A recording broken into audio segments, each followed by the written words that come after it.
Here we are, October 20th, 2014.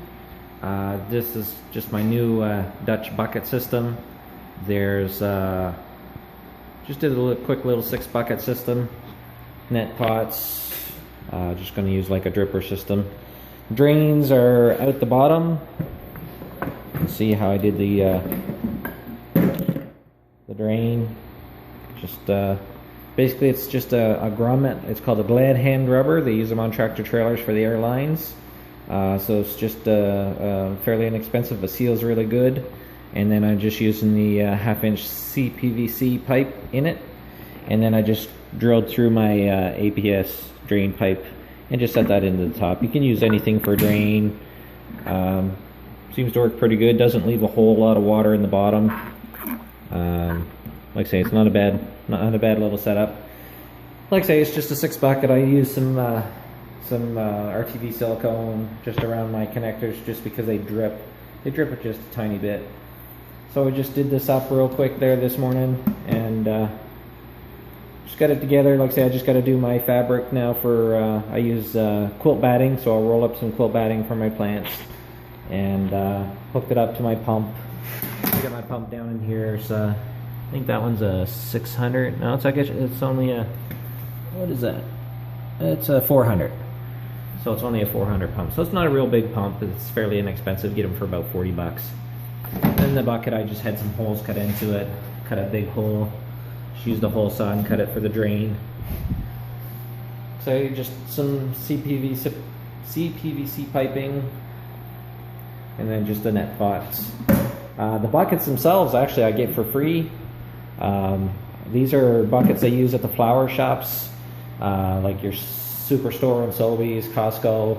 They get their cut flowers in these buckets, and they throw the things away.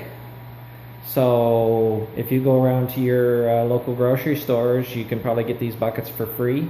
They'll hang on to them for a little bit, and if you go a couple times a week or once a week, a lot of times you can pick up 30 or 40 every week. And if somebody hasn't already gotten to them first, but a lot of cases they're just throwing these out. They're not a 5-gallon bucket, but they're a good sized bucket, and for this type of system they seem to work pretty good. They're black, so you don't have to worry about having to paint them or cover them. So they work pretty good. Can keep your costs down for sure. And then the tops themselves are usually about $5. Yeah, they're just right there, $4.99. I pay for those at the hydroponic shop. So, and that's a 6-inch basket. I wouldn't really go any bigger than a 6-inch. 6 inch is probably plenty. You could even go a little smaller, but I think the smaller ones are actually harder to get unless you just make a top and you cut them out and actually set your smaller pot inside. But the 6-inch should be fine. And like I say, it depends what you're using for media to hold your plant. Like I say, I just use quilt batting, and I'm usually running strings and stuff. So if I got strings, they're kind of holding my plant anyway, so I don't really need a lot of media to hold my plant. But you see some places they don't use a top at all. What they'll do is they'll actually fill the bucket with perlite.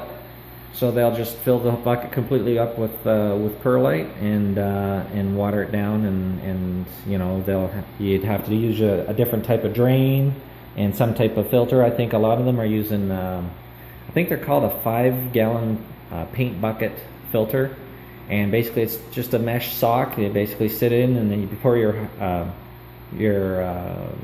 perlite right into that, and then it keeps it from running down through the system. But you'll still need a filter somewhere else in the system to collect the rest of the dust and stuff from the perlite. But so you see a lot of them doing that, and then the roots just flow all through the perlite.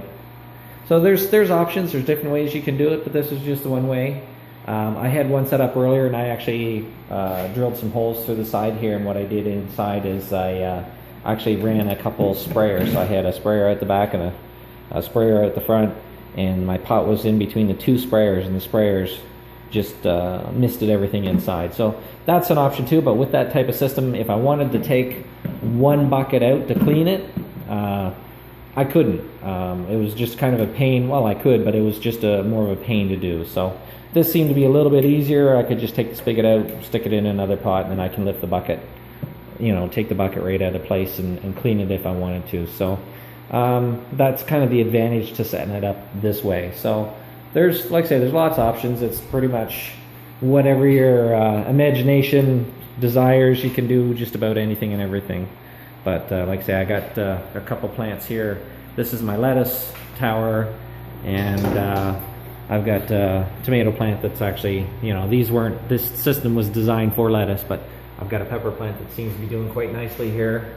Got a couple of peppers coming there and lots of blossoms. So, but I don't have the right nutrient mix. It's the mixes for lettuce, and I just, you know, get started on some new stuff. This is just some stuff I had laying around. I thought, well, I'll throw it in, see if it'll do something. But I got a couple more tomato plants in the house that I got to transplant. So that's the reason why I got to get this other system going. So be nice to get this going a little bit better. Talk to you later.